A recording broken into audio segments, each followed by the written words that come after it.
Yo, what's up guys? Bertemu lagi di channel YouTube Bootcamp Data Science gratis. Sebelumnya, mohon maaf, 2 minggu kebelakangan ini sempat vakum dulu. Soalnya bulan Lebaran, saya mudik. Ya, minal aizin wal faizin, mohon maaf walair dan batin. Semoga bulan bulan-bulan ini dan kedepannya menjadi lebih baik daripada sebelum-sebelumnya. Oke, langsung saja kita akan masuk ke kemarin kan pembahasan tentang ini ya apa uh, perkenalan mengenai database ya. Sekarang kita masuk ke teori SQL 1.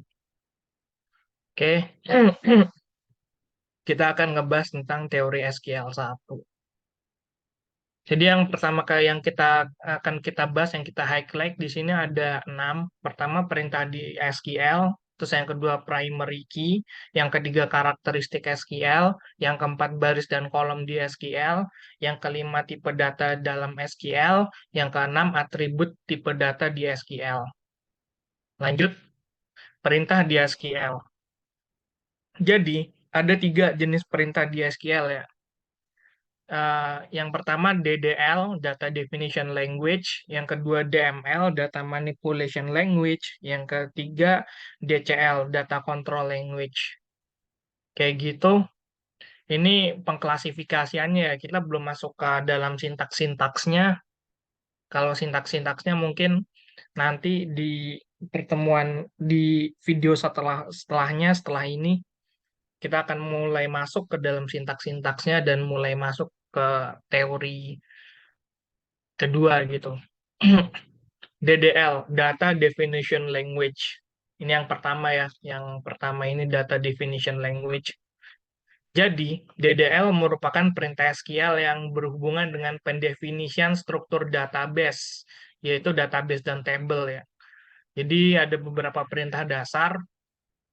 Create, create itu kan dari bahasa Inggris ya, membuat gitu kan, membuat sesuatu. Jadi create ini bisa create database dan create table. Jadi, kan saya kalau nggak salah udah pernah bilang ya, jadi database itu kan berisi kumpulan tabel gitu kan. Nah, tabel itu kan ada baris, ada kolom, kayak gitu. Jadi, create ini dia itu bisa buat untuk ngebuat database dan juga untuk ngebuat table. Oke, lanjut. Alter. Perintah alter dia itu buat ngubah struktur atau ngubah informasi dari database gitu kan. Dia alter itu kan artinya dari bahasa Inggris dia itu kan mengubah gitu kan. Kayak gitu. Jadi dia bisa untuk mengubah informasi atau struktur dari database dan table. Terus lanjut rename. Rename itu digunakan untuk mengubah nama table gitu kan. Dari bahasa Inggris juga dia mengubah nama table. Nah, terus kalau drop dia itu buat menghapus. Jadi kita itu harus hati-hati ya kalau misalnya kita ngeklik apa kita menjalankan sintaks drop, soalnya dia itu bisa ngapus database, tabel, kolom, indeks, prosedur dan lainnya kayak gitu. Oke, ini yang pertama data definition language, terus yang kedua data manipulation language. DML atau data manipulation language, jadi dia itu perintah SQL yang berhubungan dengan manipulasi struktur data atau pengolahan data atau record dalam table. Perintah SQL yang termasuk ke dalam DML antara lain select, insert, update, sama delete. Kayak gitu ya. Select itu dia itu berfungsi untuk menampilkan data gitu kan. Pokoknya select, biasanya select bintang from, kayak gitu. From nama tabel, kayak gitu. Dia nampilin data-data yang ada di dalam table pada suatu database. Jadi dia bakal nampilin data. Kalau insert dia itu kan seperti bahasa artinya insert itu dia itu memasukkan ya. Jadi dia itu buat memasukkan data ke dalam suatu table di dalam suatu database. Jadi dia nambahin data ke dalam table yang terdapat di dalam suatu database. Kayak gitu. Terus update. Update tuh dia tuh ngubah data, dia diupdate gitu kan. Mengubah data atau memodifikasi data gitu kan. Jadi misalkan kita udah kita udah nginsert data nih, terus kita pengen kita ubah. Jadi kita pakai update kayak gitu. Nah, kalau delete tuh dia tuh menghapus data kayak gitu. Bedanya sama drop, kalau drop ini dia tuh lebih ini ya, lebih banyak gitu. Dia bisa dipakai menghapus database dan lain sebagainya. Sedangkan kalau delete tuh dia tuh buat menghapus data doang. Nah, kita masuk ke yang ketiga nih, data control language. Jadi yang biasa pakai DCL ini, data control language ini adalah seorang database administrator ya. Dia kan yang mengatur tentang semuanya, tentang hulu dan hilir sampai database ini gitu kan. Jadi DCL adalah perintah SQL yang berhubungan dengan manipulasi user dan hak akses atau privilege. Perintahnya ada dua, yaitu grant sama revoke. Grant, dia itu memberikan izin atau hak akses buat pada user buat mengakses suatu database. Jadi kayak kenyataannya di perusahaan itu nggak semua database bisa diakses oleh user gitu kan. Dan biasanya kalau data scientist tuh dia tuh cuma ini sih narikin data dari SQL gitu kan. Kalau misalkan ngakses semuanya, yang punya hak akses tuh database administrator kayak gitu. Terus Grand juga bisa nambahin user di RDBMS, Database Management System, kayak gitu. Terus yang kedua revoke. Revoke itu dia tuh kebalikannya dari grant ya. Jadi ke revoke itu dia tuh untuk mencabut hak izin hak akses. Jadi kalau misalnya kita udah misalkan seorang database administrator salah memasukkan grant-nya, dia bisa menggunakan revoke, yaitu mencabut izin hak akses dari suatu user. Oke, kita habis ini kita ke primary key. Jadi, primary key ini secara unik dia mengidentifikasi setiap record dalam tabel database. Jadi itu dia itu misalkan nih gini ya. Jadi kalau misalkan database isinya tabel nih. Tabel tuh ada kolom misalkan nama. Nama itu kan bisa sama gitu. Misalkan nama saya Fahri. Terus ada tabel ada kolom lagi ada data lagi yang namanya Fahri lagi. Jadi kan ada dua gitu. Cuman kalau primary key ini dia tuh unik. Dia tuh harus unik. Unik itu artinya dia tuh harus berbeda antara satu dengan yang lainnya kayak gitu. Dia nggak bisa nerima duplikat. Kalau misalkan tabel nama dia kan bisa duplikasi kan bisa ya kenyataannya aja gitu kan uh, ada orang yang memiliki nama yang sama kayak gitu kan. Terus dan terakhir dia itu primary key ini dia itu nggak boleh menerima nilai nol. Nilai nol itu kosong gitu. Jadi dia harus ada isinya gitu. Dan setiap tabel hanya dapat memiliki satu primary key. Nah, contohnya itu kalau primary key di kehidupan nyata itu seperti nomor KTP. Misalkan ada data kependudukan nih. Nah, yang ngebedain antara satu dengan yang lainnya itu kan nomor KTP. Setiap orang kan pasti punya nomor KTP kan, kecuali kalau orang yang dia tuh bukan orang Indonesia lah, kayak gitu. Terus produk key ini uh, key dari suatu produk, terus ID sidik jari juga dia merupakan primary key, kayak gitu.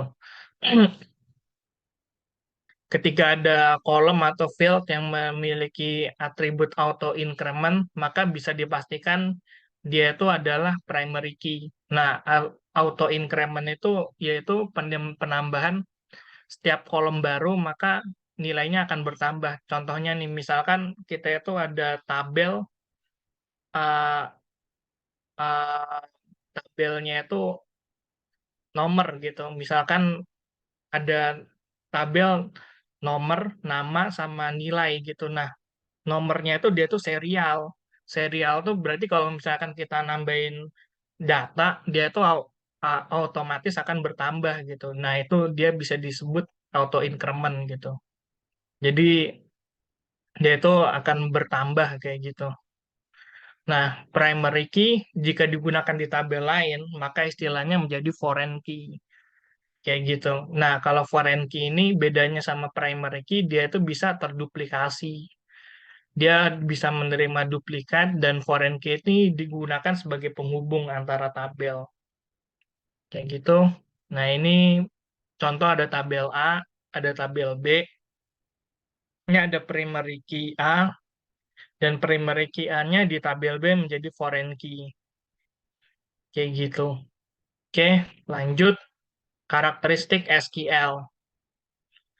Jadi, SQL itu bersifat snack case insensitive. Jadi, dia bakal terbaca kalau misalnya hurufnya kecil semua atau besar semua, dia tuh nggak akan ngaruh gitu. Dia pasti akan kebaca kayak gitu.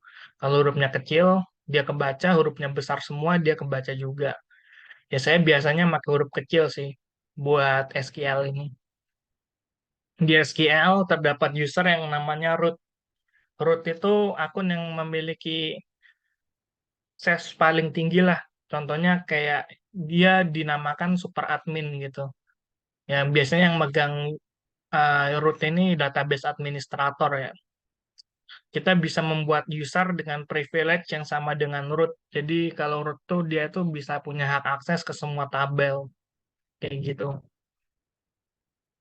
Nah, terus kita akan ngebahas baris dan kolom di SQL.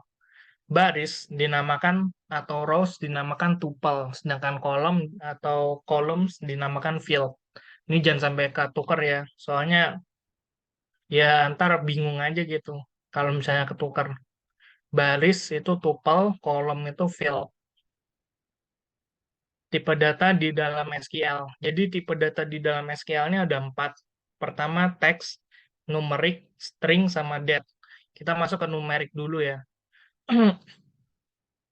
Numerik di dalam SQL itu kita pasti harus nentuin nih eh, berapa alokasi yang dibutuhin untuk tipe data numerik. Numerik itu kan angka gitu kan. Ya dia nggak bisa terlalu besar atau terlalu kecil. Kalau terlalu besar dia akan menyebabkan storage penuh. Kalau misalnya terlalu kecil akan menyebabkan error. Maksudnya apa? Jadi kalau misalkan kita masukin data ke dalam SQL, kalau misalkan datanya itu dia uh, spesifikasinya terlalu besar, dia tuh akan cepat penuh gitu. Dia akan makan memori kayak gitu. Sedangkan kalau terlalu kecil dari kebutuhan kita, ya dia bakal error soalnya data yang di input nggak akan bisa kayak gitu. Nah, terus tipe data numerik itu dibagi jadi dua, integer sama fixed point. Integer adalah bilangan bulat, bukan desimal ataupun pecahan. Dia bisa di SQL ini khususnya MySQL ini terbagi jadi lima ya. Pertama tiny integer, dia range-nya minus 128 sampai 127. Eh, terus ada small integer minus 32.000 sampai 32.000. Ada medium integer, range-nya itu dia minus 8,3 juta sampai 8,3 juta. Terus ada integer, range-nya itu 2,1 miliar sampai 2,1 minus 2,1 miliar sampai 2,1 miliar. Dan bikin integer itu dia tuh bisa sampai miliaran atau triliunan gitu kan. Eh, ini jadi kalau misalkan kita menggunakan bikin integer yang paling luas jangkauannya, namun penggunaannya hanya kecil, misalkan 200 angka jadinya mubazir, kayak gitu. Terus kalau misalkan dia penggunanya lebih kecil, jika range yang digunakan dia lebih kecil daripada penggunaan, maka jadinya akan error. Jadi emang harus benar-benar di set sesuai dengan kebutuhan, kayak gitu. Nah, ini ya, ini kan tadi kan kita udah ngebahas tentang range-nya ya. Terus jadi itu kalau misalkan kita ini kan minus 128 sampai 127 ya. Kalau kita masukin angka nilai maksimalnya di atas 127, dia akan error gitu. Dan juga kalau misalnya dia range-nya itu dia itu kita masukin di bawah minus 128, dia juga akan error kayak gitu. Jadi emang benar-benar ke range banget. Ya kita nggak harus ngapalin ini, kita bisa googling sebelum kalau misalkan kita masukin data gitu, kita bisa googling dulu kayak gitu. Oke, fixed point. Jadi fixed point ini adalah bilangan desimal atau pecahan yang tadi kan integer gitu kan. Terus cara ngedefine fixed point itu digunakan dua angka. Contohnya desimal, angka satu dan angka 2 kayak gitu ya. Ah, angka satu, ini kan ada angka satu, angka 2. Angka satu dia menunjukkan jumlah seluruh digit angka maksimal kayak gitu. Contohnya kalau misalnya angkanya 50,52 ini, titik ini bisa diartikan sebagai koma ya. 50,52 ya totalnya ada 4 angka gitu. Terus kalau misalnya angka 15 juta gitu, 15 nolnya 6, berarti ada 8 angka kan. Nolnya 6 ditambahin 2 angka ke depan kayak gitu. Terus angka 2. Angka 2 itu menunjukkan jumlah angka di belakang koma gitu kan. Kalau misalkan dia berlebihan, dia akan dibulatkan. Jika kurang, maka angka tersebut akan menjadi nol. Contohnya desimal 42. Jadi total digitnya ada 4 dengan 2 digit di belakang koma. Desimal 4 dia itu memiliki range minus 99,99 sampai dengan 99,99. Itu range-nya. Dia bisa masuk ke berapa aja, kayak gitu. Nah, jika angka yang diinput 100, maka dia bakal error gitu kan. Karena 100 ini terdiri dari 5 digit. 5 digit, kenapa 5 digit ya? Soalnya kan 100,00 kayak gitu kan. Ya, bukannya 3 digit ya, soalnya yang kita setup itu kan di sini itu kan ada 4 digit dengan 2 digit di belakang koma gitu. Sedangkan kalau misalkan kita input 100, maka dia akan menjadi 100,00. Kenapa bisa ketambahan 0,00? Soalnya kita udah nge-assign dia itu 2 digit di belakang koma gitu. Jadi 100 tambahin 00. Nah, 100,00 ini total digit awalnya angka satunya itu kan 5 kan. Berarti nggak bisa gitu. Soalnya di sini itu 4 maksimalnya. Kayak gitu. Ini contohnya ya. Contoh lain, desimal 41. Jadi total angkanya ada 4, angka di belakang komanya ada 1. Jadi minus 999,9 sampai 999,9. Oke, aturan lain dari angka 1 sampai angka 2. Jadi angka 1 itu maksimal 65 digit, jumlah keseluruhannya hanya 65 digit, dan angka 2 maksimal 30 digit gitu. Jadi kita bisa dituliskan sebagai berikut desimal 65 sampai 30. Kayak gitu. Terus kita masuk ke string. Jadi tipe data string ini dia itu banyak digunakan untuk teks gitu ya. Jadi dia hampir sama sama teks ini, cuman ada sedikit perbedaan. Tipe data string ini memiliki dua jenis, yaitu char dan varchar. Kayak gitu. Kalau char itu maksimal 255 karakter. Kalau varchar dia maksimal 65.535 karakter. Jadi jumlah karakternya ada segitu. Kalau Fahri ini kan FACHRI. Dia cuma ada 6 karakter doang. Kayak gitu. Char 20 maksim. Jadi kita bisa nge-custom juga gitu. Nge-custom char 20. Jadi maksimum dari jumlah char ini cuma 20 karakter. Varchar 25. Jadi maksimum dari jumlah varchar ini cuma 25 karakter. Tapi kita nggak bisa ya, char 256. Nah, ini kan maksimal 255 ya. Kalau kita masukin 256, dia bakal error. Kayak gitu. Oke, kita masuk ke yang satu lagi, date. Tipe date. Date ini tipe data ya. Tipe data dia tuh digunakan menunjukkan waktu ya. Jadi date itu dibagi jadi 4. Ini saya salah tulis nih, harusnya 4.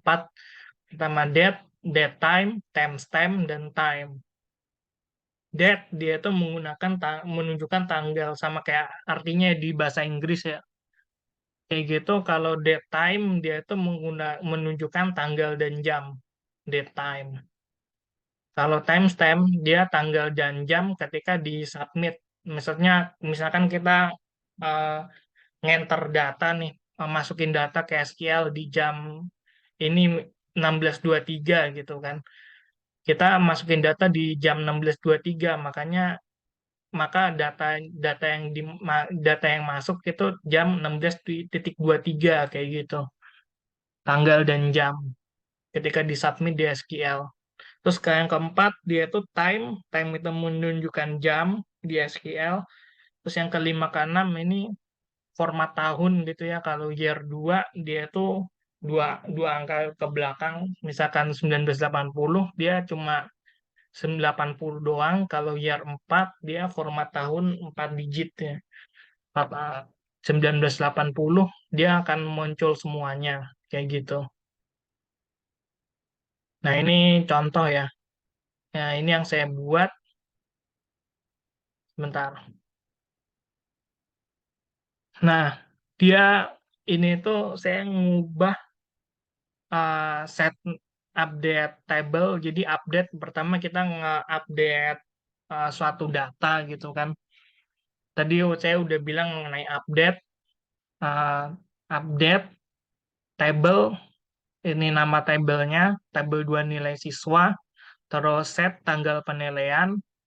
Jadi ada tanggal penilaian di sini. Terus string to date 05/12/2018. Jadi kita ngubah string ke date gitu kan.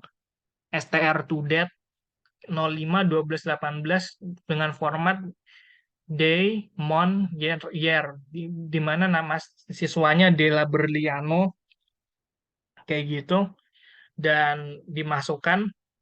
Lalu saya memasukkan yang lainnya, yang kedua, ketiga, dan keempat. Lalu saya select. Tadi kan select ini tujuannya buat ini ya, buat menampilkan data gitu kan.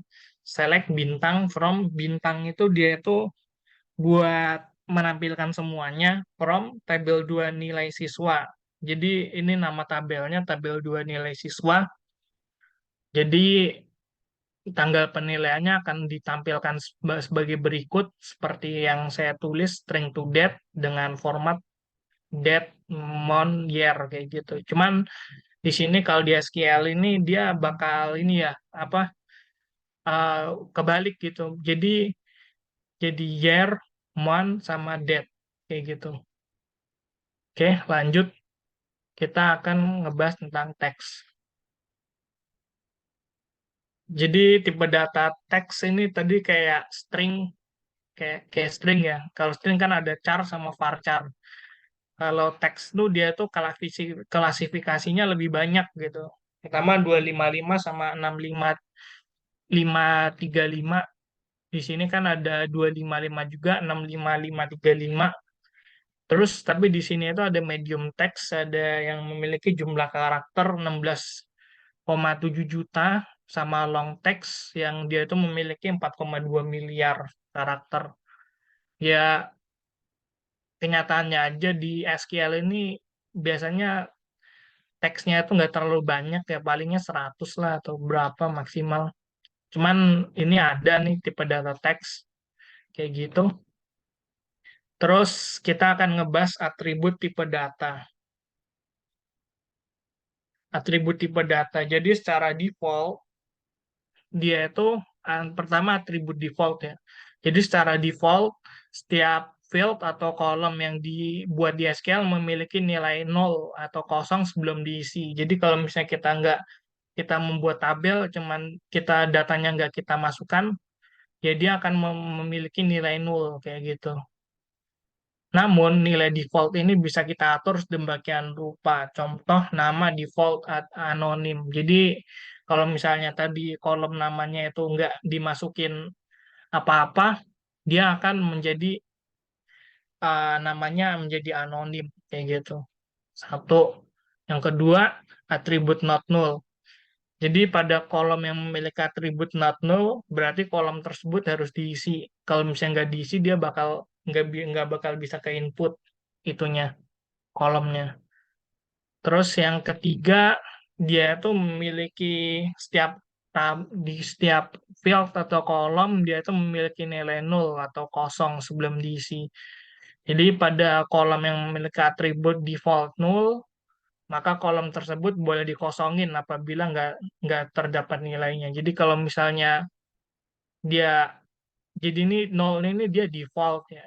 Dia nggak diatur, kalau misalnya nol diatur menjadi atribut default kayak gitu. Kalau misalnya dia memiliki atribut nol, maka dia itu bisa dikosongin kayak gitu kan. Terus unsigned, dia tuh nggak nerima nilai negatif di buat kolom yang memiliki tipe data numerik, dia tuh nggak menerima nilai negatif. Kalau signed, dia tuh menerima nilai negatif.